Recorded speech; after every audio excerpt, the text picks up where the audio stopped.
મારી Hasmukh Saxena official YouTube ચેનલને like કરી સબસ્ક્રાઇબ કરો અને બેલ આઇકોનના સિમ્બોલ પર ક્લિક કરો.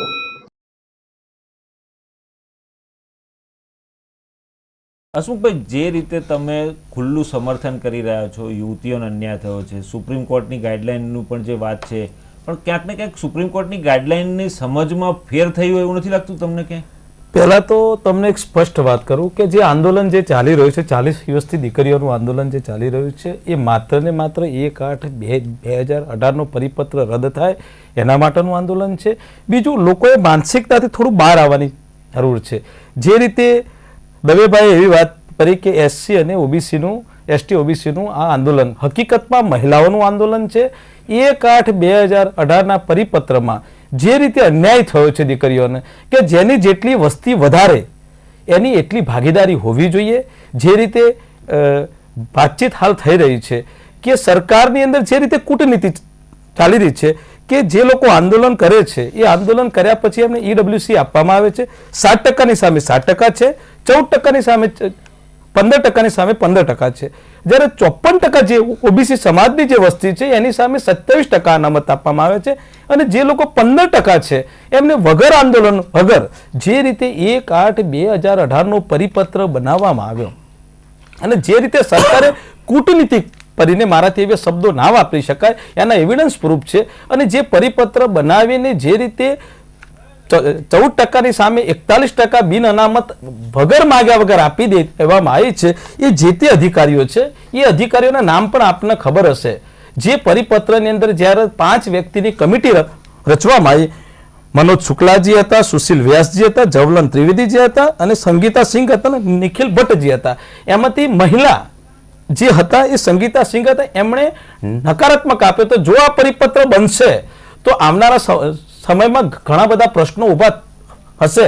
પણ જે 4 વ્યક્તિ હતા, જે 4 અધિકારી હતા, ઘણી વખત જેની સામે અન્યાય થયો હોય ને એને ન્યાયની કિંમત ખબર હોય. પણ પરિસ્થિતિ એ છે કે દીકરીના પેટે જન્મનાર પુરુષો, એ દીકરીને વેદના ખબર છે, પણ આ મહિલાઓનો પ્રશ્ન છે, પુરુષો સમજી શકતા નથી. અને આ જાતિવાદી નામ લાવીને આ દેશને, ગુજરાતને ગુમરાહ કરી રહ્યા છે. આ માત્ર મહિલાઓનો પ્રશ્ન છે અને મહિલાઓને કઈ રીતે અન્યાય થયો છે એના તમને એવિડન્સ પણ હું તમને બતાવું કે જે કટ ઓફ હોય છે, કે જે લોકોની જેટલી ટકાવારી 75% દીકરી આજે રસ્તા ઉપર બેઠી છે અને કૂટનીતિ કરીને જે પરિપત્ર બનાવવામાં આવ્યો છે, આમાં હાઈકોર્ટ કે સુપ્રીમ કોર્ટને લેવા દેવા નથી. કારણ કે ગુજરાતની દીકરીઓ જે છે એમની પાસે પૈસા હતી કે હાઈકોર્ટ કે સુપ્રીમ કોર્ટમાં જાય, પણ આ પરિપત્ર ગુજરાત સરકારે બનાવ્યો છે. અને ભારત દેશની અંદર પહેલીવાર એવું બન્યું છે કે ગુજરાત સરકારે જ્યારે કોઈ પણ મહિલાનો કાયદો ગુજરાત સરકાર બનાવતી હોય છે અને ગુજરાત સરકારે કઈ બીડું એવું કઈ ઉપાડ્યું છે કે ગુજરાત મહિલાઓ પર જ અત્યાચાર કરે. પછી દારૂની વાત હોય કે પરિપત્રની વાત હોય, સીધી લીટીમાં મહિલાઓ પર અત્યાચાર થાય છે. એટલે આના સાથે સીધી લીટીમાં દીકરીઓ જે બેઠી છે એમને એક જ પ્રશ્ન છે કે 1/8/2018નો પરિપત્ર રદ કરો અને એલઆરડી ની અંદર જે પરીક્ષા લેવામાં આવી છે અને સત્યની અડ્યા એ લોકોને ન્યાય આપો. હું સ્પષ્ટ શબ્દોમાં વિરોધ કરું. બીજી એક વાત કહી દઉં, બીજી એક વાત કહી દઉં મારી, કે 1/8/2018નો જે પરિપત્ર છે એ તમે પૂરેપૂરો વાંચજો. એ પરિપત્ર નથી, સ્પષ્ટતા છે. જે 97ની અંદર જે કાયદો બન્યો એની સ્પષ્ટતા કરેલી છે અને એને એક મુદ્દાને સ્પષ્ટ બતાવેલા છે કે આ એટલે આ અને આ એટલે આ એવું સ્પષ્ટીકરણ કરેલું છે. અને એમાં પણ સ્પષ્ટ લખેલું છે કે આ સ્પષ્ટીકરણ છે. પણ આ પરિપત્ર બનાવવાની જરૂર ઊભી થઈ જ કેમ? આ સરકાર, તમે એક બાજુ તમે સરકારના ફેવરની વાત કરી રહ્યા છો, પરિપત્રમાં સ્પષ્ટ ઉલ્લેખ છે કે જે દીકરીઓનું રિઝલ્ટ બહાર પડ્યું છે તો 2000 કલાક સુધી સરકાર ઊંઘમાં, તમે હાલ વાત કરી કે તમે કે આ છોકરાઓના પરિપત્રની ખબર નહોતી, તો આજે દીકરીઓ ગાંધીનગરની અંદર 39 દિવસથી રસ્તા ઉપર રજડી રહી છે. તો આજે જે લોકોએ વિરોધ કર્યો છે એ જાતિવાદી માનસિકતા રાખીને વિરોધ કર્યો છે. તો અત્યાર સુધી તમને 38 દિવસ સુધી તમને ખ્યાલ હતો નહીં. અને જે દીકરીઓ બિચારી જે ભણી રહી છે, જેને આપણે શિક્ષણ મફત આપવાનું હોય, મહેનત કરે છે, જે દીકરીઓ ગરીબ ગામડાઓમાંથી આવે છે, પહેલી તો અનામતની વ્યાખ્યાથી આ લોકો એટલા બધા દૂર છે કે અનામતની સ્પષ્ટ વ્યાખ્યા આ લોકોને ખબર નથી. અનામતનો મતલબ એ થાય છે, જે તમે મહિલા અનામતની વાત છે, આજે હું તમને કહું કે જે દિવસે પરિપત્ર, જે દિવસે આ લોકોએ પરીક્ષા આપી ત્યારે કોઈ સ્પષ્ટતા કરી હતી ને કે 1/8/2018ના પરિપત્ર મુજબ એમની કહેવાય. અને જ્યારે એ લોકોને જે શું કહેવાય સ્પષ્ટીકરણમાં છેલ્લો ઓર્ડર આપવાનો આવ્યો ત્યારે એમણે એવું કીધું કે 1/8/2018 નો પરિપત્ર છે, એ મુજબ અમે આ લોકોને નિમણૂક આપીશું. તો ઓર્ડર આપવાનો થયો ત્યારે જ કેમ આ પ્રશ્ન ઉભો કર્યો? મતલબ શું? આ સંવેદનશીલ સરકારની વાત કરે છે. મારે સ્પષ્ટ કહેવું પડે છે એમને કે આ જે દીકરીઓનો જે તમે રૂપાણી સાહેબની વાત કરો છો કે નીતિનભાઈ પટેલની વાત કરો છો, દીકરીઓને જે અન્યાય થયો છે એ સ્પષ્ટ વાત છે. અને જ્યાં સુધી સવાલ છે ત્યાં સુધી પરિપત્રનો જ્યાં સુધી સવાલ છે, તમે જ વાત કરી, આવા અંદરખાને કેટલાય પરિપત્રો બનાવ્યા છે. દીકરીઓને તો આ પરિપત્રની ખબર, અને દીકરીઓને સેલ્યુટ આપું છું, અને દીકરીઓના મા બાપને સેલ્યુટ. આ તો દીકરીઓએ બધા MP MLA ને જગાડ્યા છે, અને MP MLA જે પરિપત્ર ખરેખર સરકારે તો જે વસ્તુ કરી છે, એમના પોતે ભાજપના રહેલા જે લોકો છે અત્યાર સુધી આ જીભનો વિકાસ છે. જ્યારે મત લેવાના હોય છે, એક મિનિટ, જ્યારે મત લેવાના હોય છે ત્યારે ધર્મના આગળ કરતા હોય છે, અને જ્યારે સત્તા ઉપર બેસી જાય છે ત્યારે આ લોકો કૂટનીતિ કરે છે. એનું એક સિમ્પલ એક્ઝામ્પલ આપું છેલ્લે. આ હેલ્મેટની વાત હતી, તો હેલ્મેટ ઉપર એક મિનિટ, હેલ્મેટની વાત કરું તો હેલ્મેટમાં કે ભાઈ તમારો જીવનો જોખમ છે અને જીવ ઉપર તમે હેલ્મેટ પહેરો. પણ પ્રજાએ જ્યારે રોડ ઉપર આવ્યા, જ્યારે આંદોલન કર્યું, ત્યારે એ લોકો એમ કીધું સારું તમે હેલ્મેટ અમે અર્બન વિસ્તારમાંથી બંધ કરો. એ રીતે હું તમારા પરિપત્રની વાત કરું છું. જો દીકરીઓ આંદોલન કર્યું ના હોત તો 45% વાળી દીકરીઓ આજે નોકરી કરતી હોત, અને 3.5 કરોડ મહિલા વતીય દીકરીઓ બેઠી છે. અહીંયા કોઈ SC OBC ની મહિલા નથી બેઠી, કોઈ પણ મહિલાની જાતિ હોતી નથી. આ 3.5 કરોડ ગુજરાતની મહિલાઓ વતીય મહિલાઓ બેઠી છે. પણ ગુજરાતની કૂટનીતિ એવી છે, ગુજરાત સરકારની કૂટનીતિ એવી છે કે જાતિવાદ આગળ લાવવાનો અને કઈ રીતે ભાગલા પાડવા અને કઈ રીતે રાજ કરવું, એ કૂટનીતિ છેલ્લા 22 વર્ષોથી દીકરીઓને વારંવાર સેલ્યુટ કરું છું કે 22 વર્ષોથી જે આ ઉકરડા ભેગા, એક જ મિનિટ, ઉકરડા જે ભેગા કર્યા છે, આવા કેટલાય પરિપત્રો બહાર નીકળશે. જો ભાજપના MP MLA અને કુંવરજી બાવળિયા સાહેબ જો પોતે મુખ્યમંત્રીશ્રીને પત્ર લખતા હોય અને જો કલાકોમાં રિઝલ્ટ આપવાનું હોય તો આજે 40 દિવસના કેટલા કલાકો થયા એ પણ ધ્યાન રાખવું જોઈએ કે ગાંધીનગર કેપિટલ કહેવાય. એક મિનિટ, જ્યારે અમિતભાઈ શાહ જ્યારે અહીંયા ગુજરાતના પનોતા પુત્ર ગુજરાતની મુલાકાતે આવે છે ત્યારે દીકરીઓ ચીમકી આપવાની હતી કે જો ગુજરાતમાં 1/8/2018 નો પરિપત્ર રદ નહીં થાય તો દિલ્હી ખાતે જંતર મંતર ખાતે દીકરીઓ પર જે દમન થઈ રહ્યું છે આખી દુનિયા દેખશે. એટલે પરિસ્થિતિ એ છે કે જે લોકો વિરોધ, આ તો એક સ્ટંટબાજી છે કે 39 દિવસ પછી શું એવું મગજમાં કૃત્ય આવી ગયું કે ભાજપના સરકારે પૈસા આપી દીધા, કે એમને લોભ લાલચ આપી કે તમે પેલા જે આંદોલનકારી દીકરીઓ બેઠી છે એનો તમે વિરોધ કરો. તો 38 દિવસ સુધી તમે અભણ હતા. 38 દિવસ સુધી કેમ તમને આ દીકરીઓ રોડ ઉપર બિચારી ઠંડીની અંદર ફફડતી હતી, તો તમે શું કર્યું? હસમુખભાઈ, અરે સરકારની સગવડ હોય છે કે દીકરીઓને સપોર્ટ આપવો છે. પ્રાઇવેટ ભીમ આર્મી જેવા પ્રાઇવેટ સંગઠનો સમર્થનમાં ઉભા છે. અને મારા ખાસ આ જે મિત્ર બેઠા છે વારંવાર નોટિફિકેશનની વાત કરે છે. હવે નોટિફિકેશન જેવું ગુજરાતમાં રહ્યું છે કે જ્યારે ઇલેક્શન હોય છે ત્યારે એ વખતે પણ નોટિફિકેશન તો હોય છે ને, ત્યારે મત મેળવવાના હોય ત્યારે ગમે તે નોટિફિકેશન રગદી ચોગદીને આ લોકો કાગળિયાની સરકાર બનાવી દીધી. કરણી અને કથની આખી અલગ અલગ છે. એટલે પરિસ્થિતિ એ છે કે ભાજપે સ્પષ્ટપણે બહાર આવવું પડશે. આ દીકરીઓની જે વાત કરે છે એ દીકરીઓની કે સાચી વાત કરો, અને આ જીભનો વિકાસ હવે જોઈતો નથી. 22 વર્ષોથી પ્રજા થાકી ગઈ છે.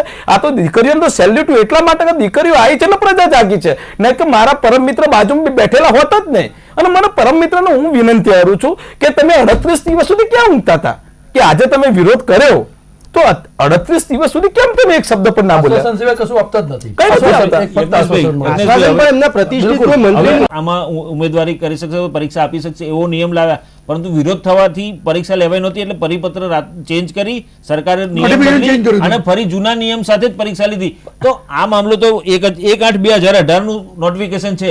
તો 1/8/2018 નું નોટિફિકેશન આ ઉમેદવારો કે એના પ્રતિનિધિઓએ વાંચ્યું નહોતું તો એ વખતે કેમ રજૂઆત ના કરી? પરિસ્થિતિ એ છે કે પછી કેમ આ રિઝલ્ટ આવે પછી શા માટે હવે આંદોલન? ભટ્ટ સાહેબ, આમાં એવી પરિસ્થિતિ છે કે આ લોકો એવું કહેવાય કે આંદોલન તમે કરો, આ નેતાઓ અભણ છે.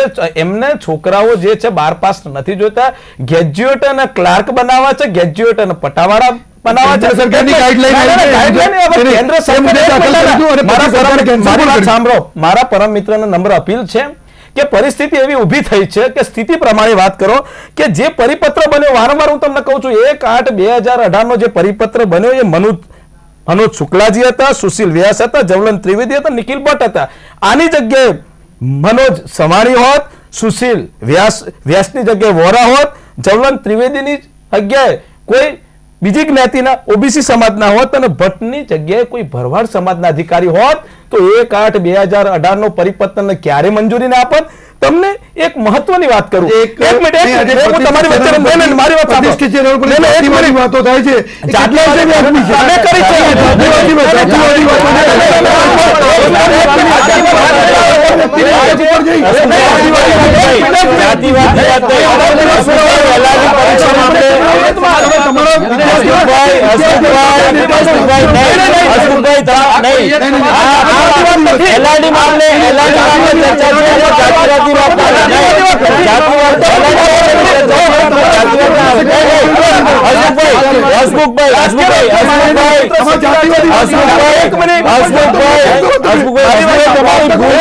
તમારી ભૂલ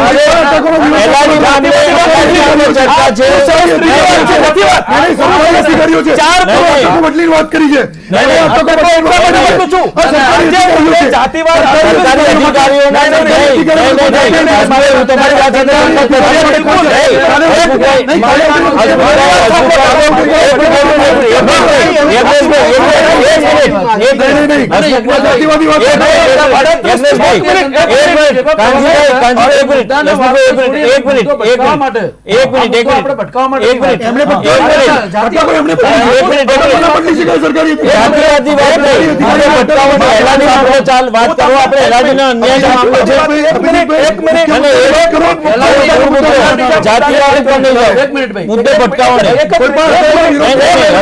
આ વસ્તુ ખોટી છે, આ વસ્તુ ખોટી છે, તમારી આ વસ્તુ ખોટી છે કે જાતિવાદ સરકારી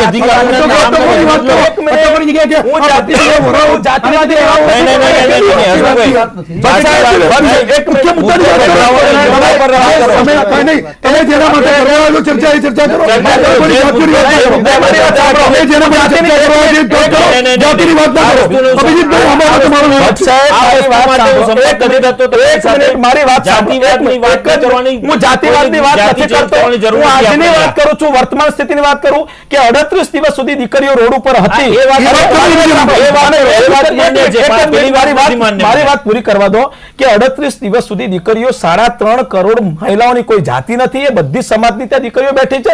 તો 38 દિવસ સુધી કોઈ વ્યક્તિએ વિરોધ ના કર્યો અને આજે ભટ્ટ સાહેબ અને કોઈ બીજા પટેલ વ્યક્તિએ જ્યારે આ વિરોધ કર્યો તો ગુજરાતની પ્રજાએ કીધું કે જાતિ તો તમે બતાવી રહ્યા છો. દીકરીઓને તમે પૂછો, એક મિનિટ, આ દીકરીઓની ખાનદાનીની તમને વાત કરું, કાલે પોલીસ વાળા મંડપ બાંધવા હટાયા હતા, પોલીસે ત્યાં મંડપ બાંધવા ના દીધો એટલે દીકરીઓને પૂછવામાં આવ્યું તો એ દીકરીએ એમ કીધું કે જો તમે એ મંડપ બાંધશો તો બાજુવાળો મંડપ તમને ખોલી નાખવામાં આવશે. એટલે દીકરીએ જવાબ એવો આપ્યો કે આપણા લીધે જો બાજુમાં જે આંદોલન પર એટલે એમનો મંડપ જો તૂટી જતો હોય તો આપણે મંડપ બાંધવો નથી, આપણે રોડ ઉપર બેસીશું, આપણી સત્યની અડે છે. મેં જાતિની વાત નથી કરી, પણ જે વારંવાર નોટિફિકેશન અને પરિપત્રની વાત કરે છે એટલે મારી નમ્ર અપીલ છે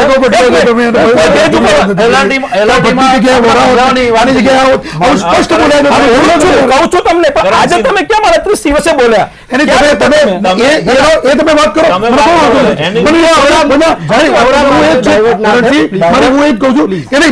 શાંતિ સાંભળો કે મુદ્દો અવળા મુદ્દે એટલા માટે ડાયવર્ટ એટલે તમે મુદ્દાની વાત કરો, જે 38 દિવસથી બેઠા એની વાત કરો.